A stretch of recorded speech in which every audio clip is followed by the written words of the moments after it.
နောက်ကြောင့်ဦးဇင်းတို့ဗုဒ္ဓဘာသာလူမျိုးတွေကြည်ပေါ့အမျိုးသားဖြစ်နေပါသေးအမျိုးသမီးဖြစ်နေတဲ့အနိစ္စရောက်သွားပြီဆိုရင်လက်မလေးနှစ်ခုလဲကြိုးချီချီမလေးနှစ်ခုလဲကြိုးချီအဲ့ဒါဘာလို့ချီတယ်အောင်းမိတ်လဲအစွဲကြီးပြီးသေးသွားတဲ့ပုဂ္ဂိုလ်ကြတော့ခန္ဓာကိုယ်ကသေးရင်ဘာမှမကြောက်ဘူး15မိနစ်ဆိုတော့တောင်းကုန်ရောတောင်းတဲ့အခါကျတော့လက်တရဒိုင်းဆိုကန်ထွက်ကုန်မှာမလို့အာတုပလာမိတဲ့ပုံကိုယ်ကြီးမြင်ရင်ရှက်စရာဖြစ်မှာမလို့အဲ့လိုကံမထွက်အောင်လက်ကလေးနှစ်ခုလည်းပူတော့ကန်လို့မရတော့ဘူးခြေတော်နှစ်ခုလည်းချီမလေးနှစ်ခုလည်းချီထားတော့ကားလို့မရတော့ဘူးကန်လို့မရအောင်ကားလို့မရအောင်တေခြင်းစိုးတေသွားတာကိုပေါင်းကျင်အောင်မသိအောင်ကြိုးချီထားတာသဘောပေါက်လားအကြောင်းမဲ့ချီတာမဟုတ်ဘူးနော်အဲ့တော့ယောဂီတို့မှတ်တာအစွဲကင်းကင်းနဲ့ငါသိမယ်ဆိုရင်တေချာမှတ်တာငါသိရင်ချီမလက်မကြိုးမချီနဲ့ကားစရာလည်းမလိုဘူးတောင့်စရာလည်းမလိုဘူးမာရဲဖို့လိုတယ်ဗျနော်အဲကြောင့်တချို့ချီမလက်မတွေကြိုးချီတာအကြောင်းမဲ့ချီတာမဟုတ်ဘူးအစွဲကြည့်ပြီးသေသွားတဲ့ပုဂ္ဂိုလ်ကြတောင့်တင်းပြီးတော့လူရတာသေသွားတာအကုန်လုံးဟုတ်ကန်တီကန်ကန်ထွက်ကုန်မှာဆိုလို့သဘောပေါက်ဖို့လိုတယ်ဗျအစွဲများကြီးရင်ပရဲဖြစ်မယ်အစွဲလန်းကြီးရင်ဘုကောင်မဆိုတာကကြားဘူးတယ်မို့လားဆွဲလန်းကြည့်ရင်ပရဲဖြစ်မယ်တဲ့ဒါကြက်တတိတာသူဆိုတာဟုတ်တယ်နော်အဲ့တော့ယောဂီတို့ချီမလက်မတွေကြိုးချင်တော့သွားပြီဒါကြောင့်ကိုသေးကနီးဆိုရင်မှားထားတယောက်တည်းအေးစေးစေးငြိမ်စိမ့်နဲ့ကိုတရားလေးကိုရှုပြီးအစွဲကင်းအောင်သေသွားရင်ချီမလက်မကြိုးချီစရာမလိုတော့ဘူးဗျာပျော့ပြောင်နုညံ့လေးနဲ့သေသွားမှာအဲ့တော့တောင့်တင်းတာတွေမရှိတော့ဘူးယုံကန်တာတွေမဖြစ်တော့ဘူးအသေးကောင်းပေါ့ဘာကောင်းလဲနှစ်ယောက်တည်းသေမှာလားတစ်ယောက်တည်းသေမှာလားအကျိုးကသေကောင်นี่ကြအကြီးကောင်လေးမလာသေးဘူးလားအငယ်မလေးရောရောက်ပြီလားတချို့ကလည်းအဖေတွေမေတွေဖိုးတွေဖွားတွေအဲ့လိုသေကောင်นี่ဇိတ်ကယူသေးတာနော်အာမိသားစုကဆုံကြပြီလားစကားတွေလည်းမပြီးတော့ဘူးရှာတွေကလည်းလေးကုန်ပြီဒါလည်း तू ကလူစုတော့မဆုံသေးလို့အနိစ္စမရောက်သေးတာတချို့ကအဲ့ဒါလောက်ထိသေကောင်นี่ကိုအစွဲရကြီးနေတာဒါဆိုသဘောပေါက်သေကောင်လားအသေးဆိုးလားတတိရှိဖို့လိုတယ်ဗျလာတော့ကလက်တွဲခေါ်ကပြန်သွားတော့လက်တွဲခေါ်ကဥစ္စာချီနီကိုထီးဒီတဲ့ဒီလိုလာပြီးဒီလိုသွားမှာတယောက်တည်းလာပြီးတယောက်တည်းသွားမှာလောကရဲ့ရောက်လို့အဖော်ရှာတာလာတော့ကတယောက်တည်းလောကရဲ့နေတော့အဖော်နဲ့ပြန်သွားတော့လေတယောက်တည်းအဲ့ဒါကိုသဘောပေါက်ထားအဖော်ဆိုတာကတရားအဖော်လွှဲရင်တခြားအဖော်ဘယ်အဖော်မှမကောင်းဘူးတဲ့ကောင်းသလားဇနီးခင်မုန်းအဖော်လည်းမကောင်းဘူးယုံနာမသိရင်ဆွဲအောင်မယ်တာသမီအဖော်လည်းမကောင်းဘူးယုံနာမသိရင်ဆွဲအောင်မယ်ပစ္စည်းဥစ္စာအဖော်လည်းမကောင်းဘူးယုတ်တရားလို့မသိရင်ဆွဲအောင်မယ်အဲ့ဒါလို့အစွဲနဲ့တည်သွားရင်တော်တော်ကြောက်เสียကောင်းတယ်ဒါကြောင့်တချို့အနိစ္စရောက်ကောင်းကြီးနှလုံးကြီးတွေလည်းလဲနေတာအကုန်ပတ်ဆွဲနေတာခေါင်းတွေကလည်းငြင်းမနေဘူးဟိုဘက်ဆောင်းလိုက်ဒီဘက်ဆောင်းလိုက်ဟိုလိုလှုပ်လိုက်ဒီလိုလှုပ်လိုက်နဲ့အာဟိုလာပြီဟာဟိုမဘာလည်းမသိဘူးဟာကြောင်ကရန်နေဖြစ်ကုန်တကယ်တော့ကြောင်ကရန်နေဖြစ်တာမဟုတ်ဘူးဗျသူ့မျက်စိကတကယ်မြင်နေတာအစွဲကြီးတဲ့ပုဂ္ဂိုလ်လေလောဘကြီးပြီးလောဘအစွဲနဲ့သေကန်ကြီးရောက်တဲ့ပုဂ္ဂိုလ်ဆိုရင်တော်ကြီးတွေတောင်ကြီးတွေခြောက်ကြီးတွေခြာကြီးတွေအင်းကြီးတွေအန်ကြီးတွေခြုံကြီးတွေမြင်တာသေကန်ကြီးကမ္မနမိတ်လာတာအဲ့ဒါလိုမြင်လားဒေါသဆွဲပြီးတော့သေကန်ကြီးပုဂ္ဂိုလ်ဆိုငရဲအိုးငရဲတိတ်ငရဲမီလျံခွေးနဲ့ကြီးတွေဟုတ်ဝုံနှာခေါင်းတွေနဲ့နွားလောက်ရှိတဲ့ခွေးကြီးတွေစောကရာကြီးတွေမြင်တာတော်တော်ကြောက်စရာကောင်းတာမောဟစိတ်ကူးတွေနဲ့အဲ့လိုဆွဲပြီးတော့သေကန်ကြီးဖြစ်နေတဲ့ပုဂ္ဂိုလ်တွေဆိုရင်တိရစ္ဆာန်ရဲ့ဝမ်းပိုက်တွေမြင်တာဆင်ကြီးတွေမြင်တယ်ဝက်ကြီးတွေမြင်တယ်ဘာလို့တိရစ္ဆာန်ပိုက်ထဲသွားမှာဟုတ်ဗျမောဟနဲ့တိရစ္ဆာန်ပြေလို့ပြောထားတာဟုတ်ဗျနော်အဲ့တိရစ္ဆာန်ပိုက်ကြီးတွေမြင်တယ်သေကန်ကြီးမှာဘာကြီးလဲမသိဘူးမဲကြီးတဲ့သေချာပြေတာကျွဲကြီးတွေဆင်ကြီးတွေပဲဒီပုဂ္ဂိုလ်တော့သေရင်ကျွဲဖြစ်မလားဆင်ဖြစ်မလားမသိဘူးနော်အဲ့ဒါလိုတွေမြင်တာအစွဲကြီးရင်လေတော်တော်ကြောက်စရာကောင်းတယ်ဗျနော်ကိုပြင်ထားငဲချင်းငဲကိုငဲဘေးလူတွေငဲမနေနဲ့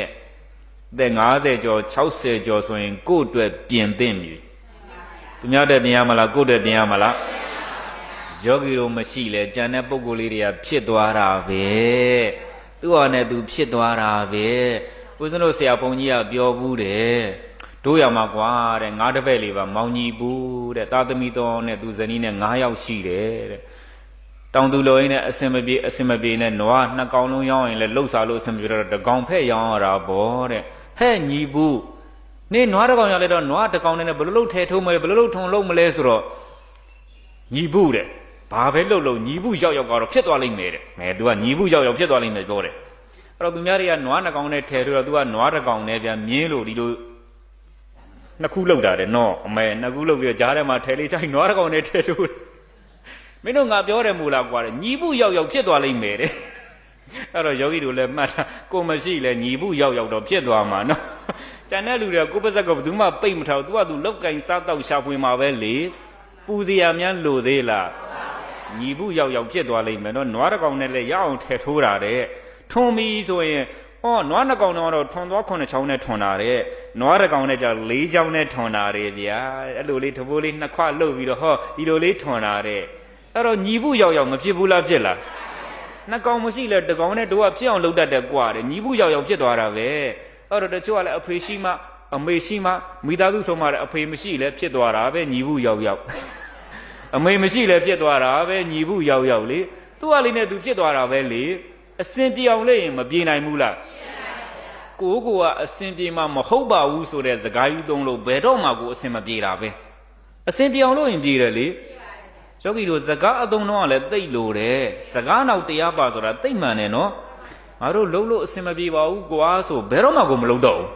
မလှုပ်တော့အစင်မပြေတော့ဘူးလေလှုပ်လို့အစင်မပြေဘူးဆိုမှတော့မလှုပ်တော့ဘူးလေမလှုပ်တော့အစင်ပြေဦးမလားဟိုအစင်ပြောတာနားရောလေလားတော့ကြနေရှုပ်နေမှာမလို့လှုပ်လို့အစင်မပြေပါဘူးဆိုတော့မလှုပ်တော့အစင်မပြေတော့ဘူးလေအဲ့ဒါသဘောပေါက်ဖို့လိုတယ်အခုဦးဇင်းတို့အမေဆိုရင်ဦးဇင်းကနီးရင်ခုံခေါ်တာတရားစခန်းလိုက်ခဲ့တရားစခန်းလိုက်တာပဲအခုလဲဟောတရားစခန်းနဲ့ဦးဇင်းတို့နီးစက်ရွာဘေးကရွာလေးကိုတရားစခန်း9ရက်ဝင်နဲ့ဟာဝင်လို့နော်ဘာမှပူစရာမလိုတော့ဘူးလေပူစရာဘာမှမလိုတော့ဒီချိန်မှာကိုကတရားနဲ့နေုံပဲ60ကျော်ပြီလေပြောတာ85နှစ်သက်တမ်းလို့ပြောတာ哦ဒါကတော့လူတွေပြောတော့85နှစ်သက်တမ်းပေါ့အဲ့ထက်ရှည်ရှည်နေရင်တော့ဇာတာသွားကြည့်အသက်120ရှည်စေတော့ဇာတာတွေကပြောထားတာနော်အစေးပဲတို့က120ရှည်မှာအသက်100မှတရားအထုတ်မှာဟိုကျန်တဲ့20လုံးလုံးတရားအထုတ်မှာနောက်ဦးစင်းနဲ့သိတဲ့ဒုံလဘဝတ္တကိုတော်ကြီးလို့ပေါ့အရှင်ဘုရားဒုံလဘဝတ္တတရားလေးအားထုတ်တပည့်တော်ကဆုံးဖြတ်ချက်ကိုအခိုင်အမာကြီးချထားတာတဲ့ဘယ်လိုချတာအခုတပည့်တော်တက်က35နှစ်လေး40ပြည့်ရင်ဝိပဿနာကိုအကျိတ်နဲ့အားထုတ်မှာတဲ့ဆုံးဖြတ်ကြီးချတာတဲ့35နဲ့40ကြားမသိနိုင်ဘူးလားအဲ့ဒါပဲတချို့ကသေခြင်းတရားကိုမေ့နေတာကျမ်းမာတော့တန်နှုံးမြန်နှုံးတယ်သူကမားလို့ဒေါင်းနဲ့နေတာပဲတဲ့မနေ့ကဒေါင်းနဲ့ညနေကျနှိစ္စရောက်သွားရောရှိသေးလားသေခြင်းတရားကမြန်နေသေခြင်းတရားကယောဂီတို့ဦးဇင်းတို့ကအဲ့တို့တချို့ကအစွဲကြီးနဲ့ကြီးတာဟိုဗျာနော်ဟိုတို့ကအစီပဲမသိနိုင်နေဘူးတဲ့မသိနိုင်နေဘူးဆိုတာတတ္တရဒိဋ္ဌိဗာဒိဋ္ဌိဒါကြောင့်မိုးစရိယပြောတာပေါ့တို့ဗုဒ္ဓဘာသာအများစုကတတ္တရဒိဋ္ဌိအာကြီးဆုံးกว่าတယ်နော်ကိုသေလိမ့်မယ်လို့လည်းမထင်ဘူးတဲ့ဒီမိသားစုနဲ့လည်းခွဲရလိမ့်မယ်လို့လည်းမထင်ဘူးတဲ့အမြဲတမ်းပြုံပျော်နဲ့နေရမယ်လို့ထင်နေတာအဲ့ဒါတတ္တရဒိဋ္ဌိတဲ့ဗာဒိဋ္ဌိဒီယောဂီတို့အခုချိန်ကိုသေလိမ့်မယ်လို့ထင်လားအိမ်မထင်တာဟိုကတတ္တရဒိဋ္ဌိပဲဘယ်သူကကိုသေလိမ့်မှမထင်ဘူးလေအရှင်ဘုရားလို့မေးကြည့်ပေါ့သေလိမ့်မယ်လို့ကိုမထင်တာနောက်မနေ့ကမနေ့9နာရီထိုးရင်တရားလေးတက်ဟောအောင်မယ်အဲ့တရားလေးကလည်းကြည့်အောင်မယ်အမေဆင်းနေတာနော်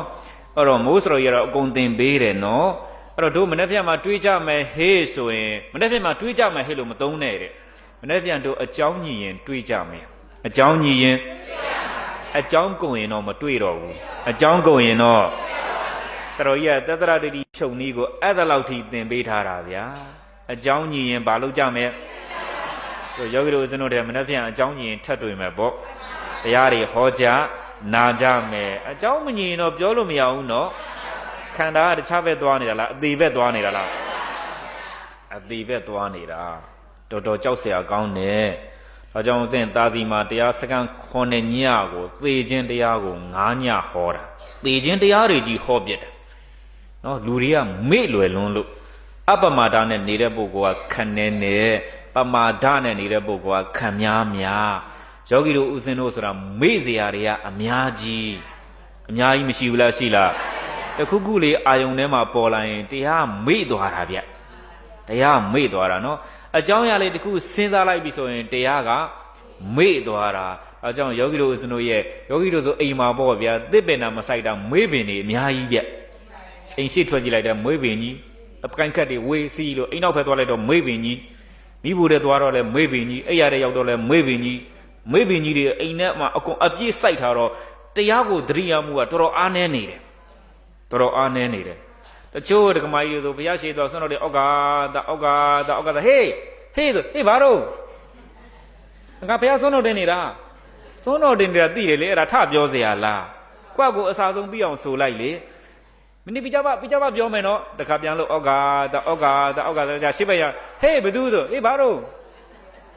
နေရလဲငါဆွမ်းတော်တင်နေတာလေပြကြမှာနော်အောက်ကသာမတက်ဘူးမေ့တာတွေကများကုန်ပြီနော်ဘုရားစွန်းတော်တင်သူဩကာသဆိုတာနဲ့ဘုရားစွန်းကဘုံပေးရမှာမဟုတ်တော့ဘူးအဲ့တော့မေ့เสียအကြောင်းနေရာလေးပဝန်းကျင်ကလည်းမေ့အောင်လုပ်တာကိုမိသားစုနဲ့မဟုတ်ဘူးနော်ပဝန်းကျင်ကပါမေ့အောင်လုပ်တာကိုကသူတော်ကောင်းလို့လုံနေပြီဆိုရင်ဘာမှထက်မတွက်နဲ့တော့ဒါလေးပြောချင်တာသူတော်ကောင်းလို့လုံမယ်ဆိုရင်ဘာမှထက်မတွက်နဲ့ဒီထက်သာအောင်ပြောလိုက်မယ်နောက်ကြောင်းပြန်မလဲနဲ့ဗါတဲ့သတိရစရာတွေရှိသလားရှိပါဘူးမေ့ခြင်းမေ့သတိရစရာတွေမေ့ဘာမှသတိမရနဲ့ကိုရတာသတိရနေတာသူတို့ကကိုယ်တစ်ချက်ကလေးလှည့်ကြည့်တာမဟုတ်ဘူးနင့်မေပဲသွားလို့တရားစခန်းဝင်တာဘယ်နဲ့တော့10ရက်တဲ့နင့်မေဘာလေးညာလေးသွားမဟုတ်ဘူးလားမေကနန်းကြီးတာ10ရက်နဲ့တောင်နဲ့15ရက်လောက်နေစေချင်တာတဲ့တချို့သားသမီးတွေကဒီလိုပြောတာဗျအိမ်မနေပုတ္တုနဲ့ထျံဝင်ပါဟိုထက်ပါဒီထက်ပါဘာလို့တဲ့တရားစခန်း10ရက်နဲ့ဒီရမပြန်မလာလီကြိုက်လေတဲ့ဟောတော်တော်ချစ်ဖို့ကောင်းတဲ့သားသမီးတွေနော်တချို့အမေတွေကလည်းပုတ္တုသိမ့်ညာတာဟိုဗျာနော်အဲ့တော့အမေတရားစခန်းသွားမယ်ဆိုရင်သားသမီးတွေကပြောလို့အကုန်လုံးသူတို့ကပါကြိုးထုတ်ပေးတာအိမ်မှာစကားများလို့တဲ့နော်အစင်မပြေတော့နော်သားသမီးတွေတချို့ကလေအဲ့တော့ရိတ်တာမြန်ပို့တယ်အမေမရှိရင်အေးနေတာပဲတဲ့ဒီလိုပြောတာရှိသေးတယ်နော်အဲ့တော့တရားစကားဝင်နေဆိုရင်တရားစကားပြန်လိုက်အိမ်ရောက်ရင်စကားနည်းရမယ်ဘာနည်းရမလဲတရားများသိသွားတဲ့ပုဂ္ဂိုလ်ကစကားနည်းနေသွားတာတဲ့တရားစကားဝင်ပြီးစကားတွေပိုများလာတယ်ဆိုရင်သဘောပေါက်ဖို့အပေါ်ယံသိတကယ်သိမဟုတ်သေးဘူးတဲ့အဲကြောင့်တချို့ဒကမာကြီးတွေတို့တရားစကားပြန်လာချင်းလေးရတစ်ပတ်ထုတ်ကလေးရတစ်ပတ်ထုတ်ကလေးဘုံဆိုပြစ်ကြချင်းလေးခုံပေါ်တင်းပြီးဟင်ဒီဘီဘိုကအထုပ်ပဲရောက်သွားပြီလို့ကိုပါလာတဲ့ထုတ်တွေတော့မချရသေးဘူးသူ့ဘီဘိုကအထုပ်ကိုရင်မေးနေတဲ့အမေရလဲတဲ့ဒီနာမိုးမလုံလေးလို့ဟိုဘက်ရွှေ့တယ်အော်အဲ့လိုလားအခုမှ तू ကစိတ်အေးသွားတယ်ဒိဋ္ဌာပြန်လာလိုက်အိမ်မှာပစ္စည်းတွေကုန်လှက်စစ်နေတယ်တရားရှိမရှိလေပစ္စည်းဆေးရမလားကိုဆေးရမလားအဲ့ဒါရေးကြည့်တယ်ဗျာနော်အစွဲဆိုတာကလွတ်သွားတဲ့ချိန်ဆွဲတာပဲဟောကြနာကြအထုတ်တုံးတာတကယ်ဟုတ်တယ်လို့ပဲအပေါ်ယံသိနဲ့ရမလားမရပါဘူးဗျာတကယ်သိမှဘယ်လိုသိမှဦးဇင်းတို့ကြည့်ပါအခုတရားစခန်းထွက်လာတယ်လေအမှကြောင်းတောခတ်ထားတယ်တော်လေးကဒီလိုလေးတင်ထားတယ်ဘသူဖွင့်ဆိုပြီးတော့လေကြောင်းထဲမှာဒီမှာမီးမြင့်ဆက်ကြီးရှိတော့ကြောင့်ဘုံတိုင်းဆိုပောက်ကွဲတော့မလို့ဖွင့်ဝင်လို့ရအောင်လို့လေကြံတဲ့ပစ္စည်းကတော့သူဘာမှမသွားတယ်နော်ကိုပစ္စည်းမှန်ရင်တော့မပါဘူးကိုပစ္စည်းမမှန်ရင်တော့ပါသွားမှာပဲအတိတ်ကကိုကသူများပစ္စည်းခိုးခဲ့ရင်9ထပ်ခတ်ထားလဲပါမှာပဲ10တက်ခတ်ထားလဲပါမှာပဲအတိတ်ကကိုကသူများပစ္စည်းမခိုးခဲ့ရင်ဘာတော့မှခတ်เสียကောမလို့ဘူးကိုပစ္စည်းဘယ်သူမှယူလို့လဲဒါကြောင့်ဘလောက်လုံခြုံအောင်ထားကိုအတိတ်ကအဟောင်းကမကောင်းရင်တော့ပါသွားမှာပဲအဲ့ပါသွားတဲ့ဘောကိုကဆွဲเสียလိုသေးလားတခုရော့တော့တခုသက်တာတော့ပေါ့တခုရော့တော့ယောဂီတို့ကအဲ့လိုမို့တခုရော့သွားရင်ရော့သွားတဲ့ဟာလေးကိုပြီးကိုမပြီးနိုင်ဘူးငါအဲ့ဒါလေးနှမျောတာအဲ့ဒါလေးနှမျောတာဒါလေးကဟိုးတော့ကနေငါဒါလေးကတကူတကသိမ့်ထားတာရှားပါပစ္စည်းလေးသူကလာသေးတာရှားပါပစ္စည်းလေးလေဒီခေတ်ဒါမျိုးမရှိတော့ဘူးကလှုပ်သေးတာနော်တခုရော့သွားတော့ကိုအစွဲလေးပေါ့သွားမယ်အောင်မေးတော့ပိုးဆွဲနေတာအဲ့ဒါလေးပေါ်မှာလေအဲကြောင့်အစွဲဖြုတ်ရတာလွယ်သလားအချင်းချုပ်တော့ဘယ်နဲ့ဆွဲ3ဆွဲသက်ကာယဒိဋ္ဌိတတ္တတာဒိဋ္ဌိဩစေတာဒိဋ္ဌိအဲ့တော့သက်ကာယဒိဋ္ဌိဆိုတာတခြားပြောတာမဟုတ်ဘူးငါကိုငါဟာ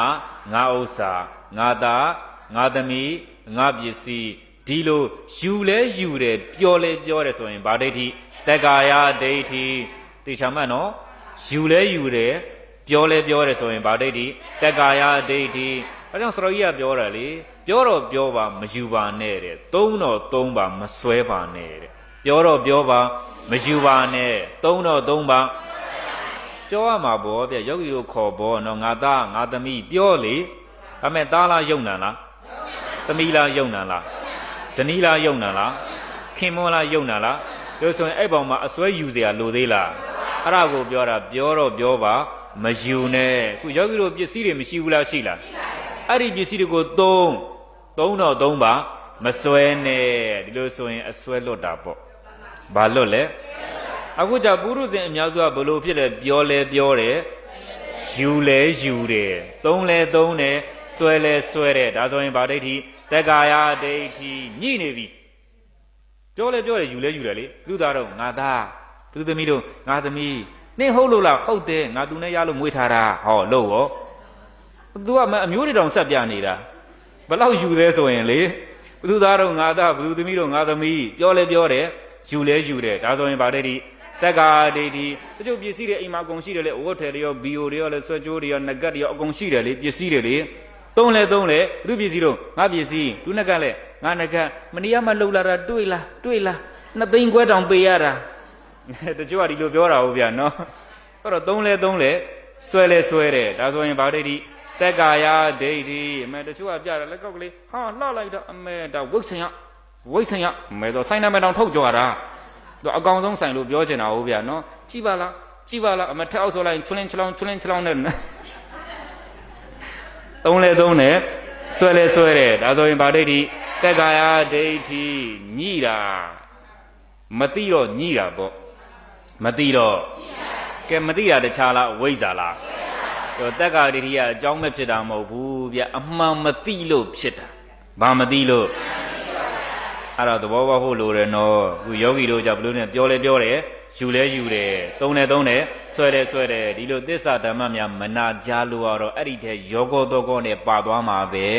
ပြောပရိစ္ဆေသမအကြောင်းမျိုးတွေကိုသင်ပြီးတော့ဒိဋ္ဌိပြုတ်သင်တန်းတွေကိုသိခွင့်ရတော့ပြောတယ်မယူတော့ဘူးသုံးတယ်မဆွဲတော့ဘူးမယူတော့ဘူးမဆွဲတော့ဘူး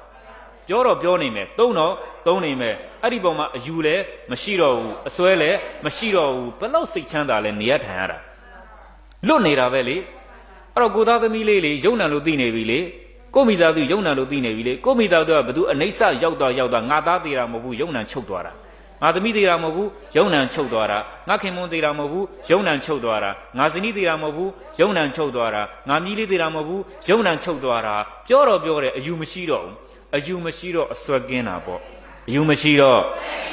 ကိုပစ္စည်းဥစ္စာလေးဆွဲကြိုးလေးကြနေကြတယ်ပျောက်သွားတယ်သုံးပြီလေအဲ့ပုံမှာပြန်လဲရှာခြင်းမရှိတော့ဘူးတိုင်ကြားခြင်းမရှိတော့ဘူးပြဿနာလည်းမတက်တော့ဘူးဆွဲလည်းမဆွဲတော့ဘူးညအိတ်မရစမရလည်းမဖြစ်တော့ဘူးသုံးတယ်ဒီပုံမှာမဆွဲတော့ဘူးဆိုရင်ဗာဒိဋ္ဌိပြုတ်တက္ကာယဒိဋ္ဌိပြုတ်အဲ့ဒါလိုနေတတ်ဖို့လိုတယ်ဗျအဲ့ဒါလိုနေတတ်ဖို့လိုတယ်ခုယောဂီတို့ဆိုတော့အဲ့ဒါလိုမေးတဲ့ခါကျတော့ဟောရောက်လိုက်တဲ့ဒုက္ခတွေတစ်ခုပြီးတစ်ခုဒုက္ခပေါ်ပါဆင့်ဘယ်သူနဲ့နေဘယ်သူနဲ့သွားဘယ်သူနဲ့စားဘယ်သူနဲ့အိတ်ဘယ်သူနဲ့စကားပြောရံဖြစ်တော့ဘယ်သူနဲ့ရံဖြစ်အော်ဟစ်တော့ဘယ်သူနဲ့အော်ဟစ်နောက်ဆုံးဘယ်သူနဲ့သေး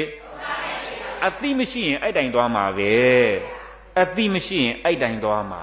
အဲ့တော့အတိရှိဖို့ရည်ကြီးတယ်ဗျအတိရှိဖို့တည်းအခုရှင်းနေရတာလေစရောရဲ့ညာကိုမိပြီးတော်ပြောရတယ်ယောဂီတို့နော်အဲ့တော့နာဘူးထမှန်ပေါ့ဗျာအဝဇင်းတို့လည်းအချိန်ချင်းပြောနေရတာလေအဲ့တော့ပြောပါမယူနဲ့သုံးတော့ပါမစွဲနဲ့မယူမစွဲရင်တက္ကာဒိဋ္ဌိကင်းပြီမယူမစွဲရင်တက္ကာဒိဋ္ဌိကင်းသွားမှာတော့တန်တရားမရှင်းဘူးလားတန်တရားရှင်းသွားရင်အကြောင်းတရားကိုတွေ့ပြီဘာတရားကိုတွေ့ပြီသူရှာတာလဲသူများအကြောင်းရှာတာလားကိုအကြောင်းရှာတာလားကိုအကြောင်းရှာတော့တခြားတွေ့တာလားဝိဇ္ဇာသင်္ခါရတွေ့တာလားဝိဇ္ဇာသင်္ခါရသည်ခန္ဓာဖြစ်ကြောင်းဝိဇ္ဇာသင်္ခါရသည်မသိတာကမသိဘဲနဲ့လှုပ်တာကဝိဇ္ဇာပစ္စယအကျိုးတရားလားအကြောင်းတရားလား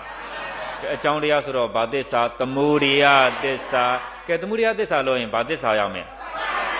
ဒုက္ခသစ္စာဆိုတော့ခန္ဓာပဲနဲ့ပါ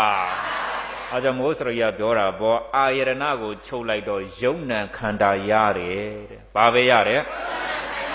အဲ့ဒီယုံနံခန္ဓာယိုတက္ကဒိဋ္ဌိဆိုလဲမကတ်စေနဲ့တတ္တရဒိဋ္ဌိဆိုလဲမကတ်စေနဲ့ဥစ္စရာဒိဋ္ဌိဆိုလဲမကတ်စေနဲ့တဲ့အဲ့ဒါလိုမကတ်ဖို့အတွက်အကြောင်းသိအောင်လုပ်တယ်ဘာသိအောင်လုပ်အဲ့ဒီကြောင့်တခြားကြောင့်လားခန္ဓာဖြစ်ကြောင်းလားခန္ဓာကြီးကပဲကွက်မှာနှစ်ကွက်မှာခန္ဓာကြီးကပဲကွက်မှာအဝိဇ္ဇာပဲကွက်မှာမဲနော်ဟိုမှာကြည့်ကြည့်ဒီမှာကြည့်ကြည့်အတူတူပဲနော်ဟိုမှာကြည့်လဲဒါပဲဒီမှာကြည့်လဲဒါပဲနော်အဲ့တော့ခန္ဓာကြီးကပဲကွက်မှာအဝိဇ္ဇာပဲကွက်မှာတစ်ကွက်ဒီတခြားလားအကြောင်းတရားလားနှစ်ကွက်ဒီတခြားလားအကျိုးတရားလားအကြောင်းတရားနဲ့အကြောင်းသည်ပဋိစ္စအကျိုးသည်ပေါင်းလိုက်တော့ပဋိစ္စသမုပ္ပါအခုယောဂိတို့စတို့ရနေတာဘာခန္ဓာပဋိစ္စသမုပ္ပါခန္ဓာရှင်းအောင်ပြောရင်အကြောင်းကျိုးခန္ဓာဘာခန္ဓာတဲ့အကြောင်းကြောင့်ရတဲ့အကျိုးခန္ဓာအကြောင်းကြောင့်ရတဲ့အကြောင်းဘာသစ္စာသမုဒိယသစ္စာအကျိုးကဘာသစ္စာအဲကြောင့်ဘုရားရှင်တို့ကြောင့်မိုးစတော်ကြီးကပရိစ္ဆေသမစဝိုင်းကို၄ခွက်ရှိပေမဲ့သစ္စာ၂ခုတည်းထည့်ထားတာ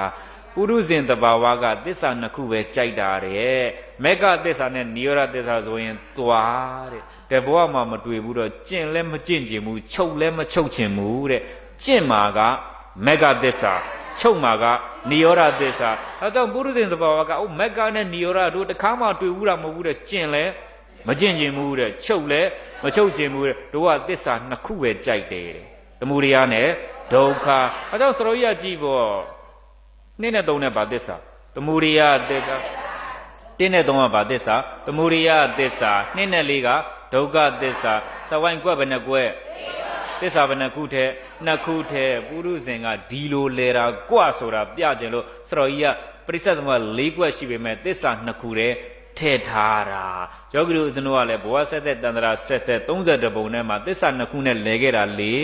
ခန္ဓာကိုအရင်ပြုတ်ပြီးတော့မေဃသစ္စာရှုရတော့မယ်ဆိုတော့တခါတည်းကိုပြောင်းသွားတာနော်တရားနာမယ်ဆိုရင်ရတယ်ဗျအစဉ်ပြေတယ်တရားထိုင်မယ်ဆိုမှာ3ရက်လောက်ထမင်းမစားရတဲ့မျက်နှာလေးဖြစ်သွားတာတရားနာမယ်တော့ဆိုတော့ဟုတ်တရားထိုင်မယ်ဆိုကွာတရားထိုင်မယ်ဆိုရင်သူကမေးတာဒကမာကြီးတို့တရားစခန်းလိုက်မလားလို့အတင်းမဖေတပည့်တော်စဉ်းစားလိုက်အောင်ပဲဒကမာကြီးစဉ်းပြီးစားမနေနဲ့အထုံးလိုက်စားလို့မရဘူးချက်ချင်းစဉ်းစားလို့ပြောချင်တာပါဒါဥစ္စာကြီးစရာပြောတာနော်ဒကမာကြီးစဉ်းစားမနေနဲ့အထုံးလိုက်စားလိုက်လို့ပြောတော့အရှင်ဘုရားဘယ်နဲ့ရက်တုံးလို့ဒီကိုမလာခင်ကပါ10ရက်လား10ရက်လားတနေ့ဘယ်နဲ့ကြိမ်တော့9ကြိမ်9ကြိမ်10ရက်ဆိုတော့အကြိမ်ပေါင်းဘယ်လောက်80ဒါအရှင်ဘုရားအဲ့လိုဆိုရင်တော့ခေါင်းကိုရင်သဘောပေါက်တယ်ခေါင်းကိုရင်သဘောပေါက်တယ်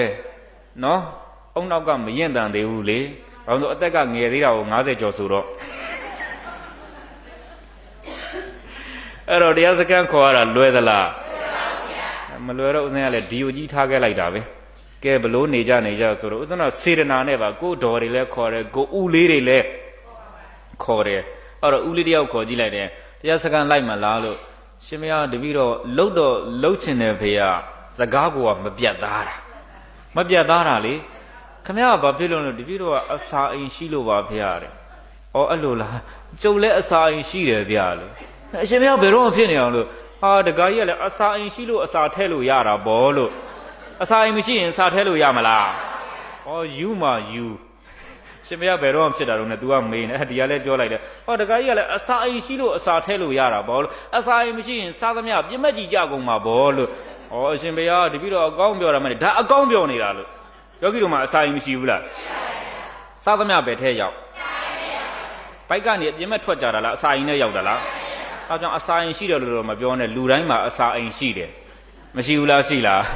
ဦးဇင်းတို့လာမပြောနဲ့ဒီကပြန်ပြောတတ်တယ်တပည့်တော်အစာအိမ်ရှိလို့မလိုက်ဘူးတဲ့ကြည်အောင်ဒီတရားကိုမလုပ်ချင်တော့ကြံပန်ရှောင်တာတက္ကဒိဋ္ဌိရှိလို့ဗာဒိဋ္ဌိရှိလို့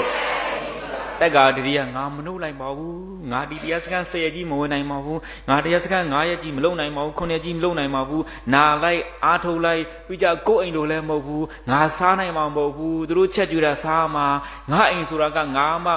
ငါခင်မောငါဇနီးကိုအဆင်ပြေလို့ငါသားသမီးလေးတို့ငါဒါလေးစားခြင်းနဲ့ဆိုရင်ချက်ခိုင်းတာရိတ်တာဆိုတော့သူတို့ကြွတာစားမှာငါစားနိုင်အောင်ငါကြည့်တတ်နေတော့တာပဲရှိအဲ့တော့တက်ကာဒိဋ္ဌိရရှေ့ကနေဦးစီးထားတော့ထွက်နိုင်ပါမလားဩတော့တရားဖက်ဖို့ပါဆို तू ကအစားမဲ့နေတယ်ငါစားနိုင်မှာမဟုတ်ပါဘူးငါလုံနိုင်မှာမဟုတ်ပါဘူးငါနေနိုင်မှာမဟုတ်ပါဘူးပူတော်လဲပူတော့အေးလို့ရဲအေးလို့မဟုတ်စရာကြီးပြောတယ်လေအချမ်းပြင်ဝအလွန်ပူနို့မိုးချုပ်မော်လာစောလာဝါရောင်ဆာလောင်ပြင်းပြဝမ်းဝလွန်းတွေနေကပညာမပွားရသည်ပြင်းသူ6ရက်အလိုတီးပြင်းတဲ့ပုဂ္ဂိုလ်ကစင်ကြေပေးတာတဲ့ပြင်းတဲ့ပုဂ္ဂိုလ်ကချမ်းတော့လဲပူတော့လဲစောတော့လဲမိုးချုပ်တော့လဲဘိုက်ဝါတော့လဲမစားသေးတော့လဲဘယ်ချိန်သွားအလုပ်လုပ်တော့မအောင်လုံးလုံးမချိန်အောင်မရှိတော့ဘူးလေပြင်းတဲ့ပုဂ္ဂိုလ်ကအဲ့ဒါလိုကြမ်းဖန်ပြီးတော့ရှောင်ထွက်တာအဲ့ဒါသက်ကာယဒိဋ္ဌိရှိလို့ဘာဒိဋ္ဌိရှိလို့စရောကြီးညာပြောတတ်တာနော်ဒါဦးဇင်းတို့စရောကြီးညာမိပြောတာစရောကြီးကပြောတာဦးဇင်းမသိချာနားထောင်တာဩစရောကြီးညာပြောတတ်လိုက်တာကုကိလူတွေသုံးနှုံးနေတဲ့စကားလုံးခင့်မိတယ်ဆိုတာစရောကြီးပဲမိမလဲဗျစရောကြီးပြောခဲ့တဲ့စကားလုံးတွေကတကယ်ကိရိတာကင်းတဲ့စကားလုံးတွေဆိုတော့အသမ်းကိုကဩဇာအပြည့်နဲ့အစီအပြည့်နဲ့လေနားထောင်လိုက်ရင်တခါတည်းစွဲသွားတာပဲစွဲခြင်းစွဲတရားစွဲစွဲခြင်းစွဲကျန်နာတွေတော့အကုန်ခွဲကျန်နာတွေတော့မထူးလေခွဲရမှာလေနောက်ဆုံးကြယောဂီတို့တတ္တာဆိုပြီးတော့မခွဲရဘူးလားခွဲရမလားအဲ့ဒါဥပ္ပဝပြောသွားတာပဲเนาะတတ္တာဆိုပြီးတော့လက်ကလေးပြပြီးတော့လေမပြန်ဘူးလားပြန်လားယောဂီတို့သိပါတယ်ဥပ္ပဝနိစ္စရောက်တော့ခေါင်းကြီးနဲ့ထည့်ပြီးတော့ဘယ်ဘက်ကအပေါက်ဖောက်ပြီးလဝါကြီးပြထားလေအဲ့ဒါကိုလာသမျှအတုပမိတဲ့ပုဂ္ဂိုလ်တွေကညံမပြီးတော့နားမလဲဘူးဥပ္ပဝအသက်ရှင်တော့နောက်တာမဟုတ်ဘူးတဲ့သိသွားတော့လေတို့ကိုလက်ပြတော့တဲ့တကယ်တော့လက်ပြတာမဟုတ်ဘူးမင်းတို့ဒင်းတို့တွေသိသွားရင်ငါလိုပဲလက်ပလာနဲ့ပြန်ရမှာဒီလိုပြောတာဘယ်လိုပြန်ရမှာအဲ့ဒါကိုဥပ္ပဝအသက်ရှိစဉ်ကလည်းအချွတ်နောက်စကားပြောတော့ပေါ့နော်ဘိုးတော်ဦးပိုင်းနဲ့ကြီးစရာတွေပြောတော့သိသွားတော့လေသူတို့ကိုတတ်တာပြတယ်ထင်တာတဲ့ဘယ်ဟုတ်မလဲဟိုကညံရှိတဲ့ပုံကိုဆိုတော့မင်းတို့ဒင်းတို့တွေသိရင်လဲငါလိုပဲလက်ပလာနဲ့ဘာသေးသွားလို့ရတော့ဘာမှသေးသွားလို့ဒါလေးသဘောပေါက်တာနော်ယောဂီတို့တောင်မှသိသွားရင်အဲ့လိုလိုအောင်မကိန်းဆိုင်နေကြီးနော်အခေါင်းဘယ်ဘက်ကဖောက်ပြီးတော့တချို့ကညာဘက်ကဖောက်တချို့ကဘယ်ဘက်ကဖောက်မိသားစုကိုတတ်တာပြတာမဟုတ်ဘူးဟေ့လို့ငါလိုပဲဘလို့ပြန်မယ်လက်ပလာနဲ့ပြန်မယ်ဘာမှသဲသွားလို့မရဘူးလို့အဲ့တော့လာသမျှလူတွေနားလည်အောင်လဲဒီမှာစာရေးထားလိုက်လက်ပလာလို့တချို့ကနားလည်မှာမဟုတ်ဘူးလေနော်အဲ့ဒါလို့ရေးထားမကိန်းအောင်စိုက်နေပြီနောက်ဆုံးဘာမှသဲသွားလို့မရဘူးသဘောပေါက်လားဘလို့ပြန်မလဲ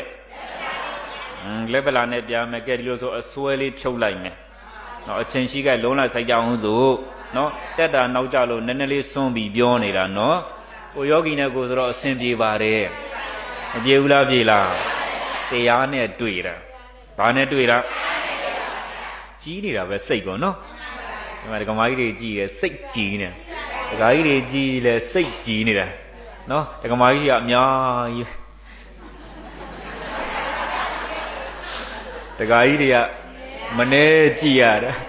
ဒါတော့ဒကာကြီးတွေကတောင်းကတ်ကိုစင်းတို့ရွာစကားပြောဆိုလို့ပေါ့တော်သားတွေတောင်းကတ်တယ်အခုလည်းအဲ့လိုဖြစ်နေဒကာကြီးတွေတောင်းကတ်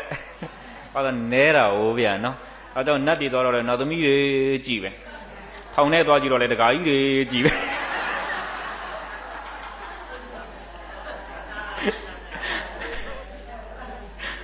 သစ္စာများမသိရင်တော်တော်ကြောက်เสียကောင်းတယ်နော်ဟောကြောင့်ဦးစင်းကပြောတာပေါ့နတ်ပြည်သွားမှာရှောက်ကြီးတော့ပြောလိုက်ရင်သိတယ်နော်အဲ့တော့တခြားပြောရမလားအစွဲပြောရမလားအစွဲကဘယ်မှာရှိခန္ဓာထဲမှာငါပါသလားငါမပါဘူးဆိုရင်တက္ကာဒိဋ္ဌိပြုတ်ဘာဒိဋ္ဌိပြုတ်ဒီခန္ဓာကြီးကမြဲသလားမမြဲဘူးဆိုရင်တတ္တရဒိဋ္ဌိပြုတ်တယ်ခန္ဓာကြီးကမပြတ်ဘူးလားပြတ်လားအပြီးပြတ်တာလားအစာထိုးတာလား